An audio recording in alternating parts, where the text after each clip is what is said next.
আমাদের বর্তমান যে সরকার একটা নির্বাচিত সরকার, গণতান্ত্রিক সরকার, এই সরকারের মাননীয় প্রধানমন্ত্রীর একটি ক্লিয়ার মেসেজ প্রতিটি সিটি কর্পোরেশনে, তেমনি গাজীপুর এই সিটি কর্পোরেশনের উপরও আমার উপর একটি নির্দেশনা আছে যে ক্লিন সিটি এবং গ্রিন সিটি করতে হবে।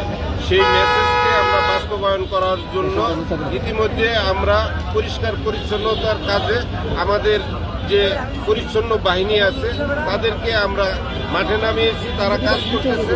যেখানে অবৈধ দখলদার আছে সেখানে আমরা আমাদের নির্বাহী কর্মকর্তা সহ, আমাদের জেলা ম্যাজিস্ট্রেট সহ, আমাদের বিভিন্ন পর্যায়ের কর্মকর্তা সহ, স্থানীয় নেতৃবৃন্দ সহ, বাজার কমিটির নেতৃবৃন্দ সহ আমরা আজকে এই গাজীপুরের প্রাণকেন্দ্রে রেল গেটে যে অবৈধ স্থাপনা সেটি আমরা উচ্ছেদ করতেছি। আমরা বিশ্বাস করি আজকের উচ্ছেদের পরে তারা আর এখানে কেউ বসবে না, আমাদের কোনো ফুটপাত এখানে দখল করবে না এবং আমাদের রাস্তার মধ্যে যে অবৈধ ভ্যান মার্কেট এগুলো আর এখানে থাকবে না। এরপরে যদি তারা এখানে থাকতে চায় তাহলে আমাদের ম্যাজিস্ট্রেট আছে, আমাদের পুলিশ বাহিনী আছে, তাদেরকে জেল জরিমানার আওতায় আসতে হবে এবং তাদেরকে কারাভোগ করতে হবে।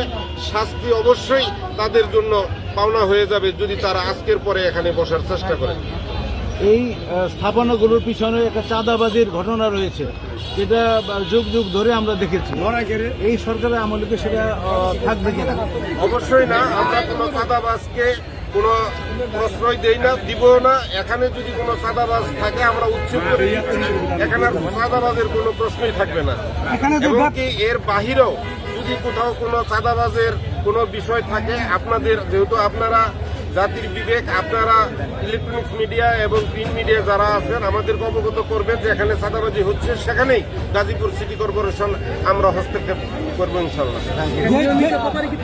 যে ব্যবসায়ীদের এখান থেকে উচ্ছেদ করা হইতেছে তাদের কি পুনর্বাসনের কোনো ব্যবস্থা সিটি কর্পোরেশনের পক্ষ থেকে আছে? আমাদের চিন্তা ভাবনা আছে এই গাজীপুরের করা যায় যাতে কোনো পরিবেশের নষ্ট না হয়, পরিবেশের ক্ষতি না হয় এবং কি আপনার রাস্তাঘাট এবং কি ফুটপাত যাতে আর দখল না হয়, এটা দখল মুক্ত রেখে যে কোনো একটি জায়গায় যদি তাদেরকে পুনর্বাসন করা যায়, এই শহরবাসী যদি একমত থাকে আমি তাদেরকে ডাকবো, মিটিং করব, তাহলে তাদেরকে যে কোনো জায়গায় আমি পুনর্বাসন করার জন্য শহরবাসীর সাথে একমত থাকবো।